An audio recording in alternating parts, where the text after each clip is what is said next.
warahmatullahi wabarakatuh. Selamat datang di channel pembelajaran bahasa Indonesia Madrasah Sanawiyah Muhammadiyah Sulit Air, Kabupaten Solo, Sumatera Barat.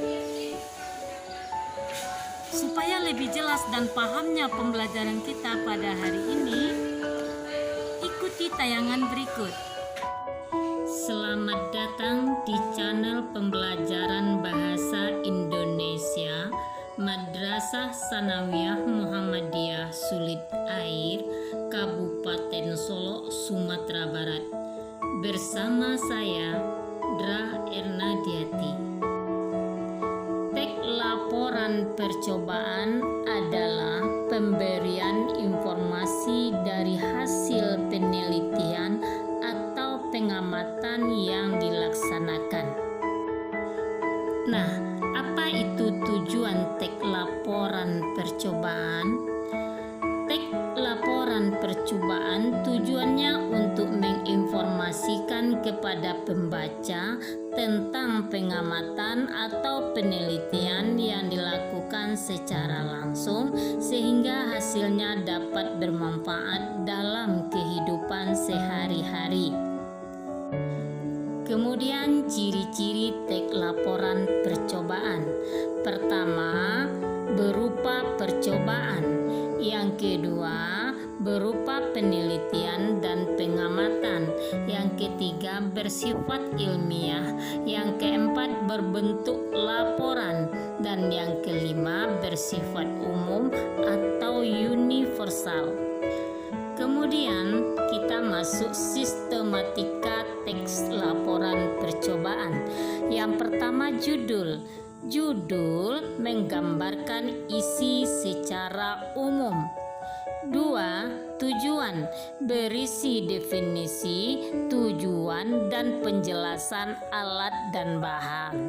Yang ketiga, langkah-langkah kegiatan, tahapan-tahapan atau prosedur kerja yang runtut dan terstruktur. Dan yang keempat, hasil percobaan, berisi tentang hasil percobaan yang telah dilakukan. Dan yang kelima, kesimpulan.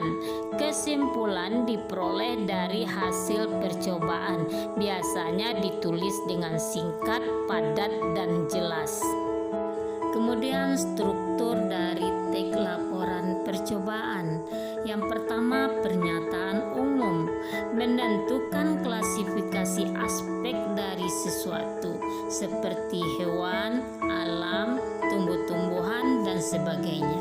Struktur yang kedua, uraian, yakni menggambarkan sesuatu yang dibahas secara rinci. Seterusnya, kebahasan teks laporan percobaan. Yang pertama, menggunakan sinonim, pilihan kata-kata yang sama makna atau artinya. Contoh, kata sasaran dengan tujuan, sama itu, dan lain-lain. Yang kedua, antonim, pilihan kata-kata yang berlawanan artinya. Contohnya, dekat dengan kata jauh.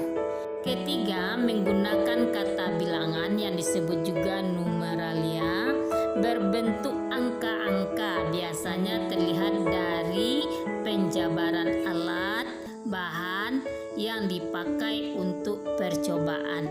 Dan yang keempat, kalimat perintah imperatif. Contoh, ambillah, tuangkanlah, siapkanlah, campurkanlah, tambahkanlah, dan lain-lain. Yang seterusnya, kata hubung, konjungsi, kata yang menghubungkan kata dengan kata prase dengan prase, ya prase dengan prase, kalimat dengan kalimat, paragraf dengan paragraf yang lainnya. Uji kompetensimu, kerjakan tugas berikut.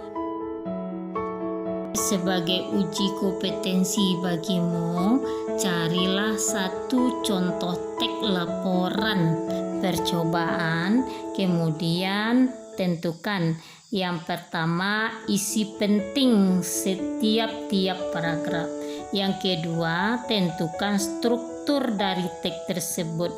Dan yang ketiga, apa pula kebahasaan yang terdapat pada teks tersebut. Selamat bekerja. Sekian, terima kasih. Assalamualaikum warahmatullahi wabarakatuh.